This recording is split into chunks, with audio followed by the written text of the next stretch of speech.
Dembele, Dembele, oyna gol! মাত্র 30 মিনিটে hat trick করে এবারের ফিফা বিশ্বকাপের নতুন ইতিহাস গড়লেন উসমান ডেম্বেলে। নরওয়ের বিপক্ষে শুরু থেকেই আগুন জ্বালাতে থাকে ফ্রান্স, আর সেই আগুনের সবচেয়ে বড় নায়ক ছিলেন ডেম্বেলে। ম্যাচের মাত্র 6 মিনিটে এমবাপ্পের অসাধারণ লম্বা পাস থেকে বল নিয়ন্ত্রণ করে দুর্দান্ত ফিনিশিং এ প্রথম গোল করেন ডেম্বেলে। সেই গোলেই যেন আত্মবিশ্বাস ফিরে পায় পুরো ফ্রান্স দল। এরপর 19 মিনিটে আবারও নিজের পায়ের জাদু দেখান এই ফরাসি তারকা। ডি বক্সের বাইরে থেকে নেওয়া শক্তিশালী শটে বল জড়িয়ে দেন জালে।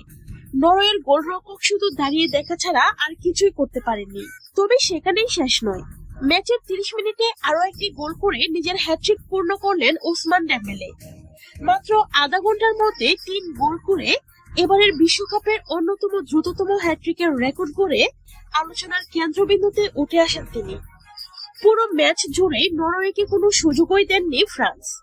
একের পর এক আক্রমণে প্রতিপক্ষকে চাপে রেখে দুর্দান্ত ফুটবল উপহার দিয়েছে এমবাপ্পে ডেম্বেলেরা।